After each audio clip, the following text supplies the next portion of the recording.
No one wants an unwelcome admirer, and in Donald Trump's case, he may have gained one this week that is so enamored with him. We need to point out this man is a white supremacist. His name is Craig Cobb. Last month, he said that he bought $10,000 worth of property in a town in rural North Dakota.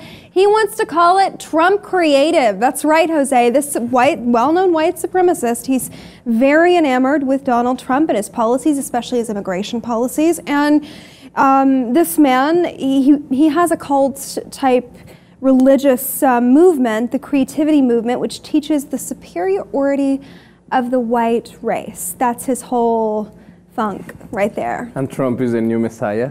Well, oh, you're funny. That's funny today. You know, I don't know if, you know, that's a good question. He definitely is very inspiring to this man that he would want to have his entire town named after him. So that remains to be seen, I guess. Maybe he will be the new messiah. It's not surprising. I think what Donald Trump is doing is tapping on that anger that there's in many Americans around this country, that they feel left out, that they feel cheated, that they've been misinformed, mainly by Fox, that immigration is something that threats them instead of something that they can then reach from and they can actually build better communities with it.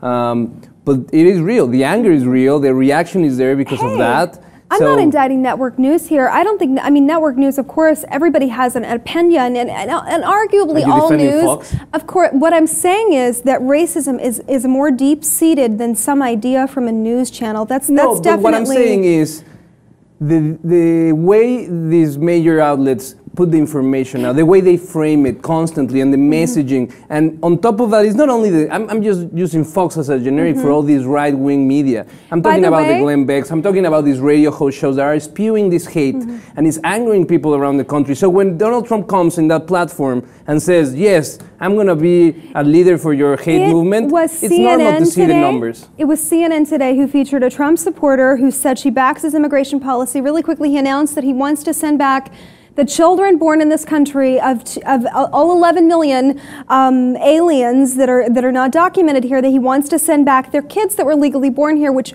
takes us to the 14th Amendment. And that right of citizenship by birth, it was created stemming from a case, Dred Scott, if you recall, in Think Progress, that they did this really enlightening article over Dred Scott, featuring the Trump analogy and what's happening with present day views on race and the right to citizenship, along with that case, arguably a black stain on American history. Yeah, I mean, that case defines the root of the racial divide in this country, when in that case was ruled that, you know, black people were not as American as other people because they didn't have enough blood from the founding fathers, which now, you know, equates to what, you know, Donald Trump wants. He wants again to the segregate by race, saying that you don't have enough American race, whatever he means by American race, for you to qualify as a birthright American. This birthright debate comes every election cycle. It's again something that helps to,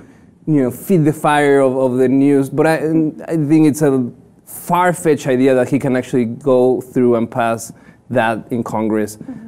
We came a long way. The 14th Amendment was written specifically to rebuke that ruling. So I hope that America is so mature that it's not really paying attention to that type of you know, solution. Do you think America is that mature? We'd love to know what you think. Also about Craig Cobb here, you know, the self-professed white supremacist who has a cult, who does support Donald Trump. He doesn't represent every faction of supporters of Donald Trump. We need to point that out. But he is one admirer of his. We'd love to know what you think about that. Please log and post those comments below about this story.